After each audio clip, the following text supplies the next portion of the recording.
जी अस्सलाम वालेकुम वरहमतुल्लाहि वबरकातुहू। जनाब भाई माशाल्लाह बड़े दिनों तो बाद जनाब दोस्तों की फरमाइश है कि फौजी भाई गब्बन पट लिया दो जी पहले सूअत विच होवे और माशाल्लाह खूबसूरत माशाल्लाह हाइट कद वाली होवे और फेस ब्यूटी भी कमाल दी। चलो फिर इस तो बाद हुसन खूबसूरती और नस्ल और क्वालिटी नहीं होंगी माशाल्लाह।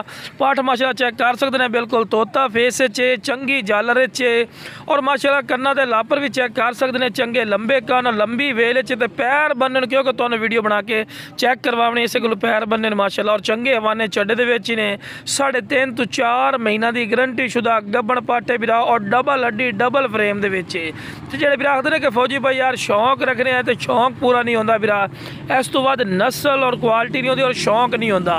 अगर तुसीं इहदे नाल दी पाट तुसीं मंडी चले जाओ या किसी फार्मर या याली को पता कर लो ना बिरा तो कम अज़ कम तुहानूं लाख तो थल्ले दी या 90,000 तो घट गाल नहीं सुननी जी जिहदी खूबसूरती और क्वालिटी है। लेकिन बिरा अपना और रेट नहीं होना, बिल्कुल जायज़ और मकूल हो सी ते फ्रैश दो दांदी ने बिरा और 34 तो 35 इंच की हाइट भी ने।